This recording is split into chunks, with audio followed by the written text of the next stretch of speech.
guys, well, I just literally left the hospital this morning and going back. I'm pretty sure my water just broke, so it could be the start of the labor and delivery vlog, or it could be another false alarm. But I feel like if your water breaks, I don't know what else they would do besides induce me, or maybe I'll start having contractions soon. But it's really early, so it's not quite as exciting as the other times because we know that the baby will be going to the NICU, but yeah, we'll just see what happens. It's also nighttime. 40 minutes to midnight. I know, yeah, it's gonna be yeah. I just went to a jazz game. Yeah, good thing Parker's home. He went to a jazz game. And good thing Lauren wasn't out of town. She lives like across the street, so I texted her and said, come over. I also took a NyQuil, so I also spent last night in the hospital, so I'm like so exhausted because I didn't sleep, and then I just took NyQuil. We're gonna see what's happening, and then I'll give you guys a better update.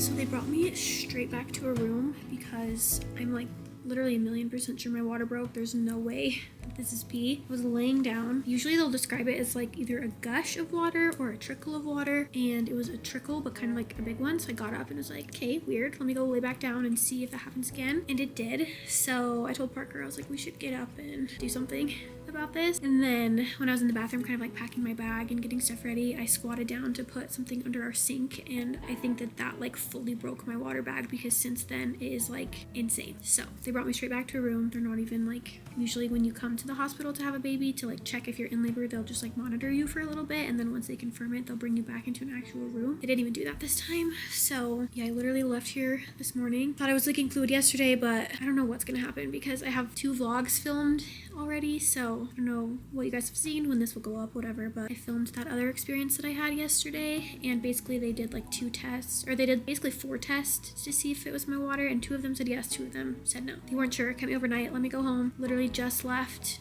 not even 12 hours ago. So Parker's with me now. He wasn't with me yesterday because one of the girls is sick, so, and nothing was really happening. They were kind of just like monitoring me, but I know something's gonna happen now, and I feel like we both kind of just feel a little bit sad knowing that the baby's so early. Like, I know she'll be okay. In 18 minutes I will be 34 weeks and 3 days, I think, or 4 days. I was really hoping to make it to 35 because yesterday the NICU lady came in, or the NICU nurse came in to talk to me, and she said that if you're under 35, it's an automatic admit to the NICU, and they have like their procedures and protocol and all that stuff they follow. If you're 35, it's kind of more on a basis of just like see how baby's doing. So I know I can like advocate for her and make sure they're not doing anything that I don't want, but obviously they know more than me about like a baby in the NICU. So it's just a lot to be thinking about, that she wouldn't like come home with us and what that looks like and how long she would be here. So I'm waiting for my nurse to come in and tell us what to do. I don't know if they'll wait until like to see if I start contracting, and I'll kind of just like get monitored and sit here and wait and see. Usually with my other labors, I've had contractions first and then my water breaks later. I don't know what's more common, like one way or the other, but I know that either is like happens all the time. So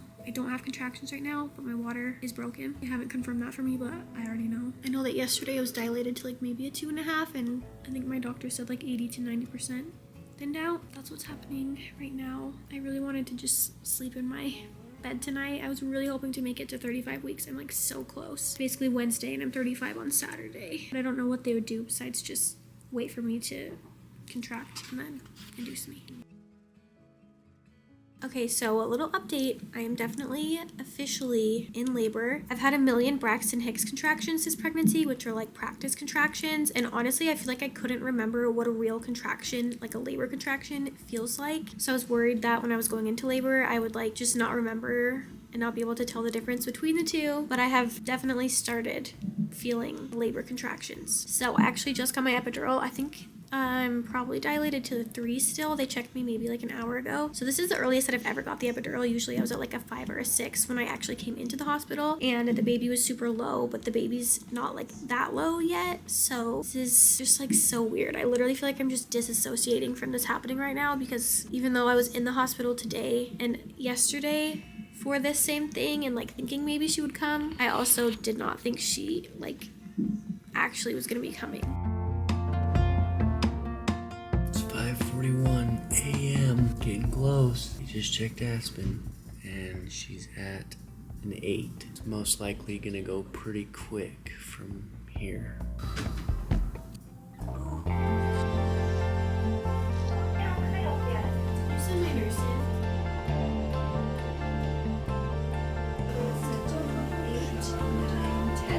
reduce because I got to hold it up.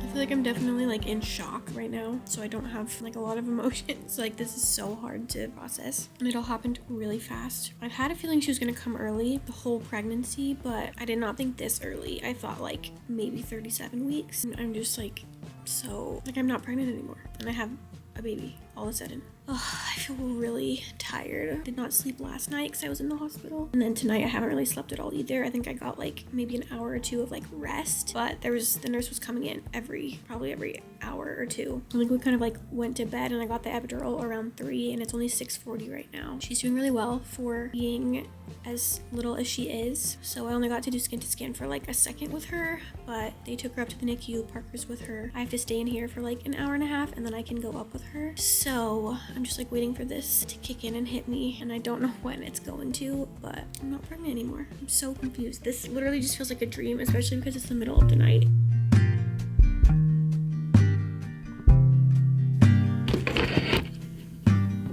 Okay, so it's a couple hours later. We just got moved to the recovery unit. Parker's been up with the baby the whole time, and it's like 9:05 right now, and I can go up after my next checkup. After you have a baby, they have to like press on your stomach and see how you're bleeding and everything. So they said I can go up after my next one, which is at like 9:45. So that's definitely different to not like be with her right after she's born, but Parker said she's doing really good up there, so I don't know, there's not like that much I can do right now. I could have gone up there before, but only for like 30 minutes, so they were like, if you want to wait and then you can go up for like 4 hours, that might be better, so that's what I'm gonna do. I also just pumped because at this point it's kind of hard for baby to like suck and stuff, so they told me to pump. I do want to try and feed her once I get up there, so I actually got a little bit of colostrum, and if you didn't know, colostrum comes in before your milk. It's like the very first thing that you have instead of milk, and milk comes in after a few days. But colostrum's like really high in, I don't know if it's like really high in calories or what, but babies will literally take like a lick of it and then they're like full. So I got a good amount of that, which I feel really good about. And I just ordered some breakfast, so I'm gonna eat this while I'm waiting for my next check, and then I can go up and actually spend time with the baby, so that will be really nice. But I still feel kind of the same as earlier, where I feel like I'm literally just not processing anything that happened because it all happened so fast and so unexpected. But I'm just really happy that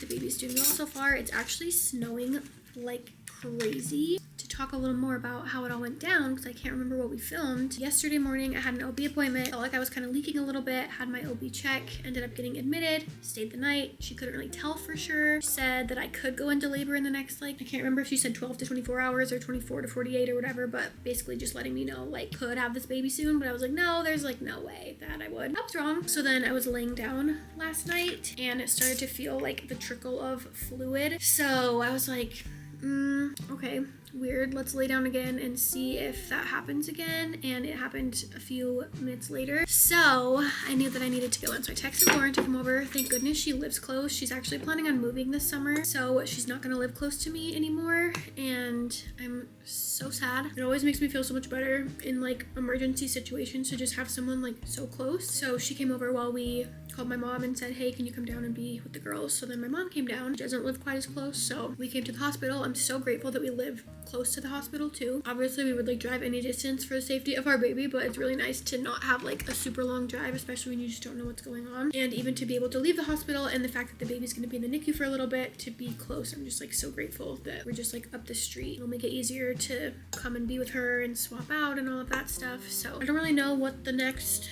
few weeks look like in terms of how like just what it looks like to have a baby in the NICU. So I texted our babysitter to see if she can come some extra days in the next couple weeks. I don't think I even showed my food, but I have pancakes, peanut butter on them. It's a special occasion, so you guys know that every once in a while I will eat bacon. But only when it looks like this.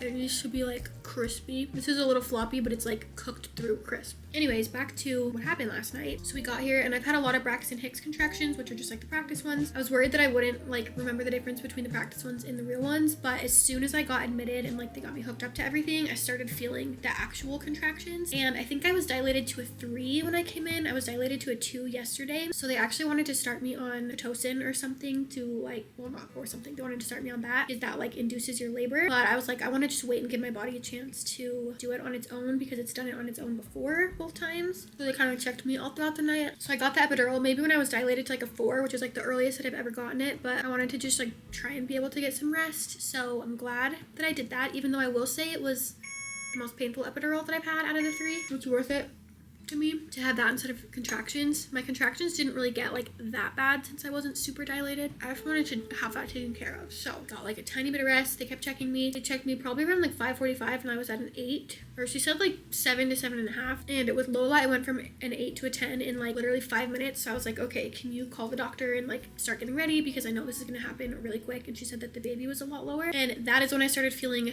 really intense contractions. I'm sure they were less intense because I had the epidural, but it was like a lot of pressure. And I feel like it was still like pretty painful too. And I was right to assume that I was gonna go from an 8 to a 10 pretty quick because it was probably like maybe 10 minutes. And they had like the NICU team in the room and everything, the respiratory team. There's a lot of people in there, which usually I do not like, but obviously it was for like the safety of the baby. So then I started pushing. My doctor actually was not even here. It was just the on-call doctor. Thank goodness it was a girl. I just wouldn't have felt quite as comfortable if it was like a male OB on call, but the doctor was super nice. I probably pushed for like 5 minutes, but maybe I just forgot. It's insane how you literally forget like all the pains and all the things with labor. Like in the moment I was like, oh my gosh, this is so hard, I cannot do it again. And then now literally like 2 hours later I'm like, oh, it's fine. There was a ton of pressure. This camera's also gonna die, so I need to wrap this up and charge it, but tons and tons of pressure. It felt like a lot getting her out. I think she's like 5.5 pounds, which is pretty good size for how early she is. I will say it was probably easier to get her out than the other girls just because she's smaller. Anyways, I only got to do skin to skin with her for probably like 2 minutes before they had to take her, so I'm really excited to go see her. Yeah, that's kind of how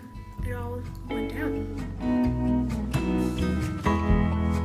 Alright guys, so it is the next day. I had the baby yesterday. She's over here under the jaundice lights or the bilirubin lights or whatever it's called. She's doing really well, but because she's so little, there's just lots of stuff that they do. I'm like right in front of this bright window, so I can barely even see what the camera's showing me, but Parker's sleeping right here. I don't know if you guys can see him. I'm actually just sitting here getting some work done on my computer because we can't really hold her when she's under these lights. We can hold her after they do the like cares stuff for her, which is like feeding her and changing her. So they're gonna do that in like half an hour, and then they said after that we can hold her for about like half an hour. So for the next couple days we can't really hold her very much, but I'm gonna get discharged tomorrow, which will be about like 48 hours after I had her. And since she's still so little, they don't really have like feeding cues yet, so I did try to breastfeed her. I've tried to like multiple times now because they said you might as well like try because eventually I want her to learn. So she did latch once yesterday, which was really exciting because she was like born that day, so they were like, oh, that's actually pretty good for her to do. So I've been trying today, but she has not done it again. She's literally sleeping like 99.999% of the time. Yeah, it's been a really interesting experience and like day so far. Obviously we didn't have this experience with the other girls. We like just stayed overnight and then got to take them home, which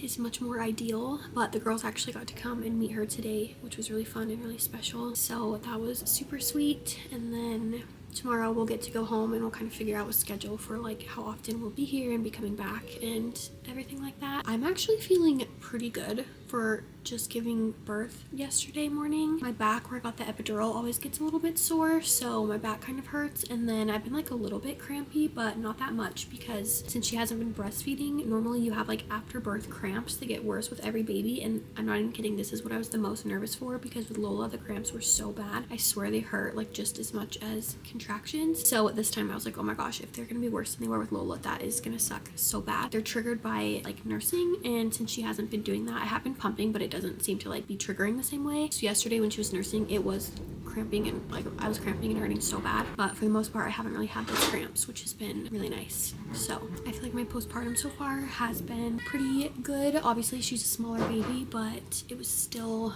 kind of hard I feel like to get her out because either way you're just still pushing something out. Anyways, I feel like despite the circumstances of her being early, we're all doing pretty well. I'm excited to get to go home tomorrow and just like take a shower at my house, get ready, self-tan, and then I will be back. So yeah, it's lots of stuff to kind of just figure out the logistics of like what this looks like, all of that, especially with having 2 other kids at home. But anyways, I'm just grateful she's doing good. I'm grateful that I feel good. I'm so tired though.